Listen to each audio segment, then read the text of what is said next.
In a very rare share of number one, male models, other than myself doing the demonstration, number two, a posture correction that comes from inside of our members area. For many of our members partners, this is a posture primer, great for mobility, especially in older adults. So here we're focusing on the upper back, your thoracic spine, that is kind of across your shoulder blades.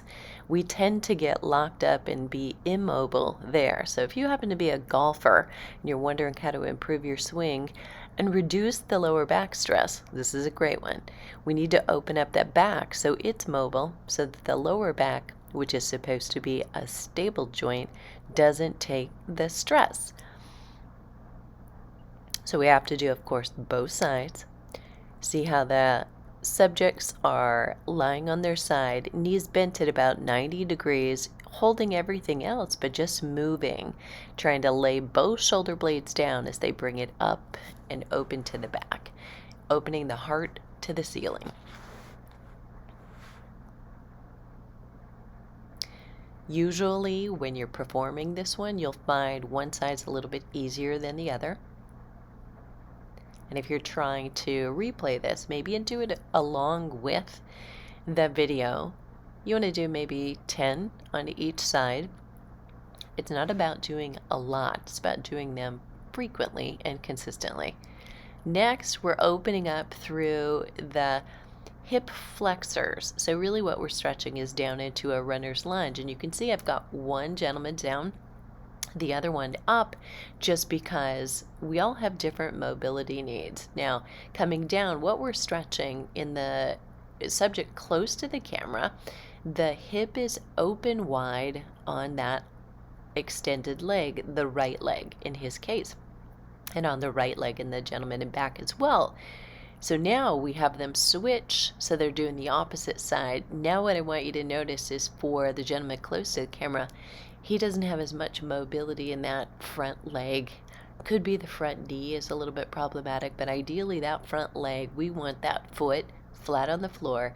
We want the heel to the knee at 90 degrees, so that right now we're putting a little stress on that knee, and probably that is part of the problem. The mobility either at the hip or the knee is not allowing this to happen. One advantage would be, or solution would be, for him to walk his fingers backward, leave the foot in place. Now we're working on a little cat-cow back. So ladies, if you happen to be watching, or gentlemen, you've got a little bit more mobility. Where you're going to see here is very little movement, where there ideally would be movement.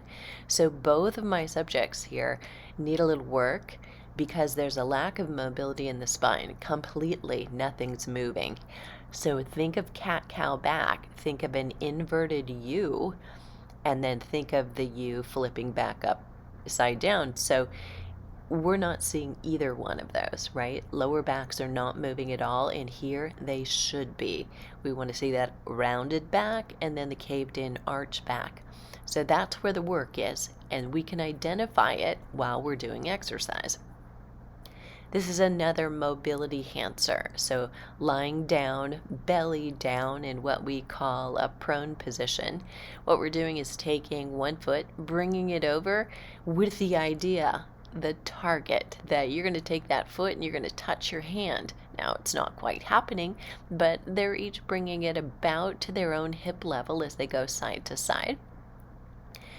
A lot of mobility happening here through the hips, again, through the lower back. And then we go on and we're going to begin working the muscles that should wake up and do some work.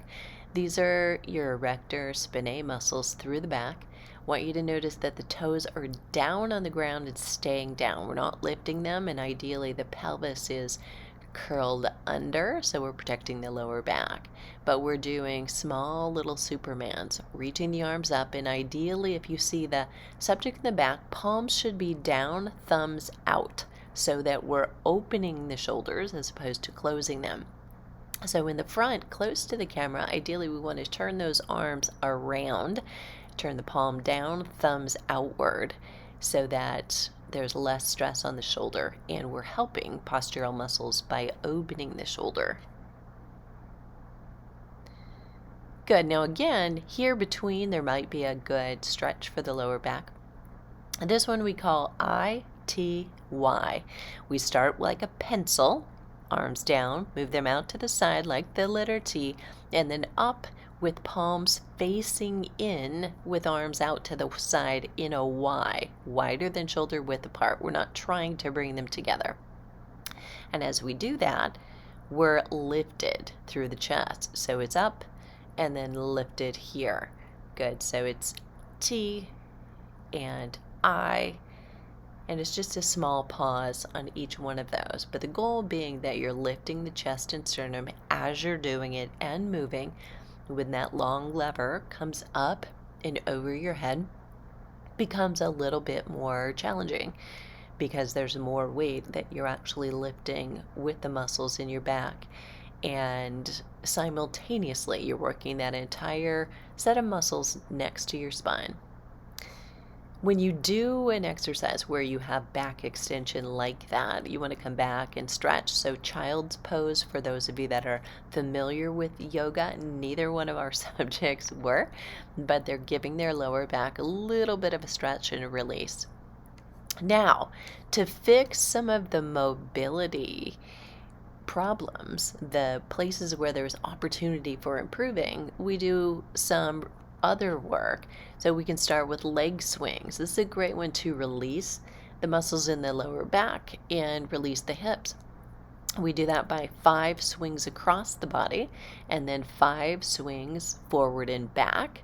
And you can see as he's doing the swings even, it's a little bit tight and there's clearly a need to do it. We do the swings again, but with a small short lever through the knee. And then we're going around in circles, drawing a circle with the knee, and again working on synovial fluid around that hip joint, and then circling forward in the opposite direction as if you're coming over a hurdle. And we do that on both sides. So it's across the body, and using the wall or the back of a chair for stability is perfectly fine. You're probably going to need to do that no matter who you are. And then forward and back, and doing as well as you can, letting the leg go, just letting it swing like a pendulum from your hip. If you notice, he's a little bit more mobile on this hip. Knees swing forward and back.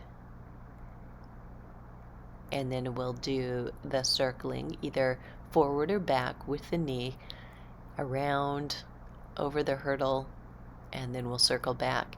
All of this changes the lubrication in the hip joint. And then the hip is mobile, then the lower back, again, which is supposed to be stable, will have less stress on it because the right joints are moving. This one, we're having him do some exercises on the floor. So lie down. We're going to cross one leg over the other and then lift the hip, move it over to the side, and we drop the knees over, just allowing them to fall. So he's letting them go, and what you can see is somebody very, very flexible would just, those knees could drop down to the floor. So he's letting them go nice and slowly. You can tell he's a little bit tight. Gravity's doing all the work here. There's no push, there's no pulling. Just trying to deep breathe through it. Probably feeling a stretch across his lower back, maybe deep in the hips. There's not a right or wrong place to feel the stretch. You're going to feel it when you go into a stretch where you need it the most. And if this one is uncomfortable because maybe you're very immobile, you would put pillows underneath your knees on the floor here to prevent them from going too low. Notice his shoulder blades. Ideally, both shoulders will be back and down on the floor. Even as he's moving the legs and they're going to the left, that right shoulder blade will be down. Now, equal and opposite time, we've got to spin on the other side.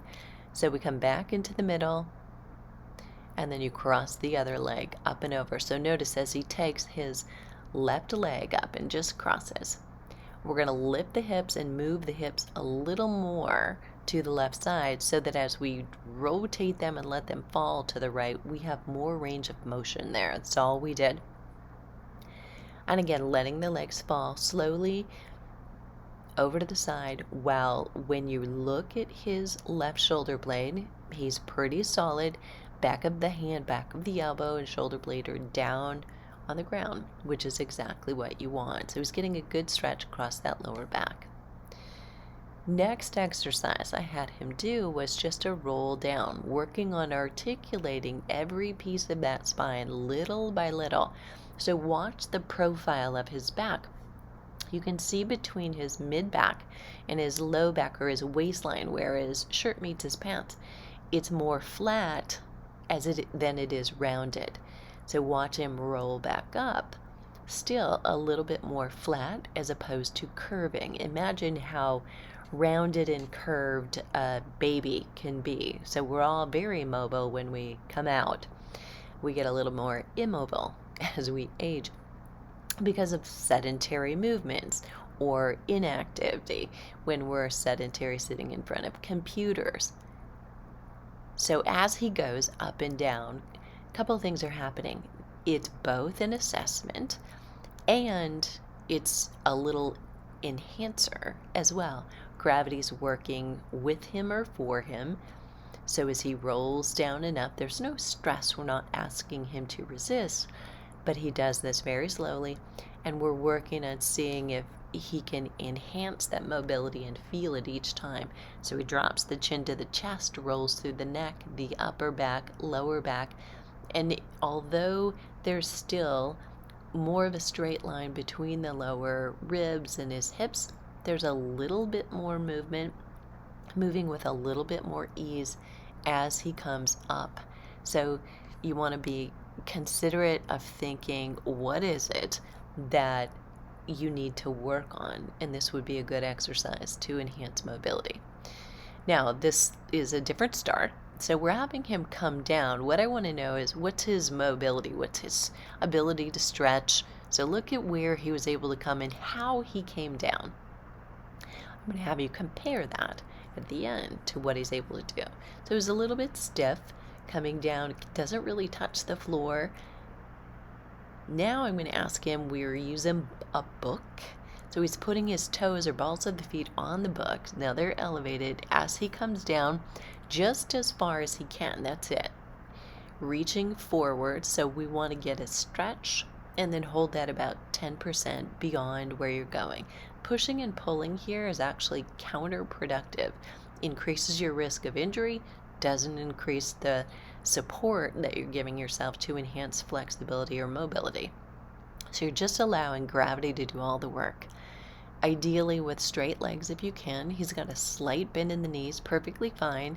We have him come up. Now we're going to do the opposite. So you want to step so that your heel is elevated.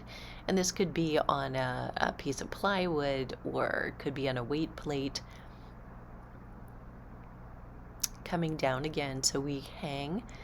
And you want to hold that for maybe 30 seconds if you can. Doesn't have to be an extended period of time, but 15 to 30.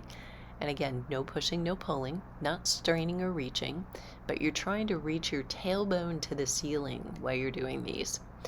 And lift the tailbone up as you reach down, stretching the hamstrings slightly differently. What we'll have them do to compare at the end is look at his ease of coming down and how far he gets after having done the stretches.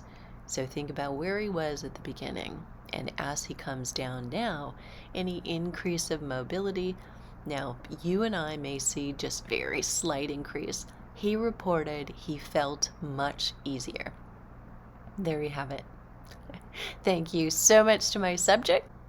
If that was helpful, please subscribe and share.